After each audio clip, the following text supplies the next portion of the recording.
Hey guys, welcome back to 1776 or Bust. So on the table you see a brand new rifle that I just picked up from a store called thegunguide.com. Now I actually got this on a really good deal because I bought this in the Marlin and I couldn't pass it up. I absolutely always loved the Mini 14s, and so I decided to jump on it. Now I have obviously been looking around for rifles. I've made mention to that in a past video, called up Coda Boy, asked him some advice, and I just couldn't bring myself to buying an AR that to me just didn't look like an AR, that didn't feel like an AR, that didn't, in any way, shape, or form fill the role that I was looking for. So I decided to pass on that. So I went in a different route. Now, in regards to the Mini 14, I know there's going to be a lot of detractors of this rifle for a lot of good reasons. They're not exactly blemish-free. What I mean by that is their history is kind of, iffy at best, especially for the older models. Now, there are some people out there in the gun world who own these and have owned them for 20 plus years who swear by them, saying that they're great, they're accurate, they're reliable, trustworthy, so on and so forth. And then there's also the ones that say, no, it's none of the above. However, doing some research before I decided to buy this rifle, I came upon a couple of Ruger forums and a couple other websites, and including some videos on YouTube where they discuss the differences and what has improved and what are some of the other issues that it's facing. And overall, one of the things that I came away with was that the new versions of the Ruger Minis are much better than the old ones. Now, you can see by this barrel that it's a little bit different than the old one. Again, the old barrels were very, very thin, almost like pencils. And this one has actually been thickened, and it narrows down a little bit here, but it is a much thicker barrel than the old ones. Again, whether or not that's going to work efficiently, most people have said yes. Now, of course, again, there are some people out there who still say it's not that great. But for the most part, most people who own the second generation of these rifles have been very, very pleased with it. Now, again, I just got it, so I haven't shot it at all, so I don't know how accurate it's going to be, but I'm looking forward to it. And by no means do I think this is going to be a marksman rifle. It's not meant for that. Again, I think we get caught up in this idea that you have to have a rifle that can shoot, a half-inch group from 1,000 yards. If that's the case, you're going to spend a lot of money and you're going to get a really nice bolt action. But for something like this for me is more of a brush gun. This is a truck gun. This is more of a self-defense type of gun. And it's something that I would have no problem taking with me if I had to leave my house very quickly. Now, again, it's not the only rifle I own. It's just one of many. And I have to say I do like this quite a bit. Now, obviously, you can see it's got the wooden stock, so it does have that classic look to it. It does very, very closely resemble, the old M1s, the old M14s. Just really, really nice looking gun. The wood is excellent, excellent condition. No dings or anything like that, no scratches, and it's very fine quality. It's not very heavy. The actual entire gun feels very well balanced for what it is. And it's very simple. And I think that's one of the reasons why I was attracted to this gun, because it is not a very complicated gun to do anything with. It's not complicated to take down, not complicated to clean.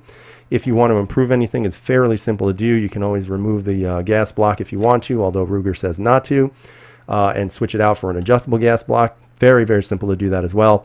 You can also send your entire trigger mechanism out. There are people out there who will fix your trigger for you.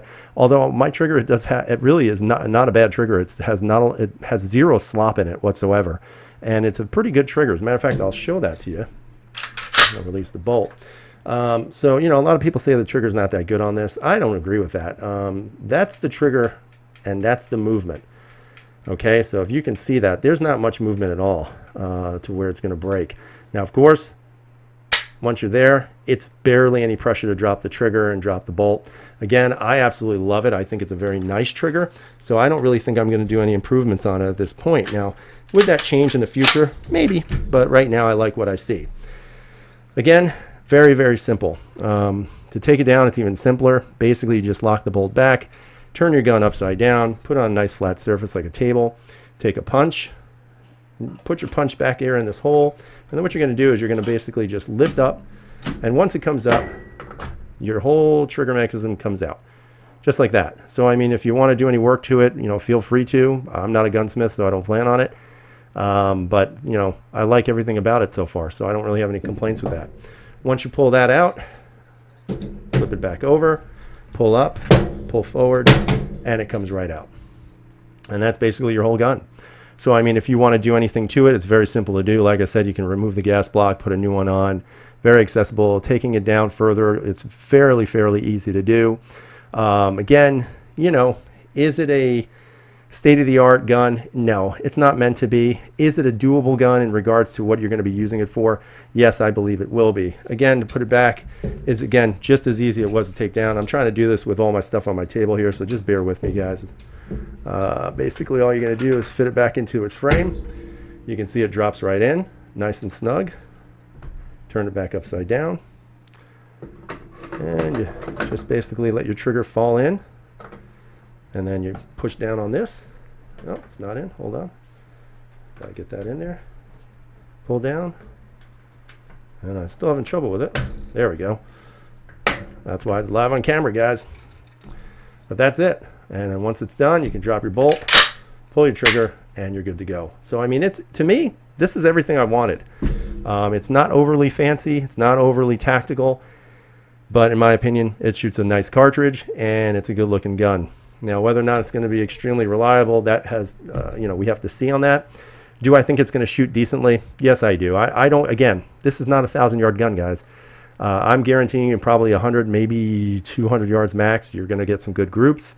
Again, when I shoot it, I'll let you know. But everything on it looks pretty good. And what you'll notice here, too, from the older models, is that on the older models, let me see if I can zoom in on that. The older models right here, it was actually stamped 223. So there's always the controversy whether or not these could hold 5.56. Just so you know, the new ones, 580 and plus, in regards to serial number, are now stamped with 5.56 NATO. So that should solve that problem pretty easily. The only thing I did screw up on was this right here.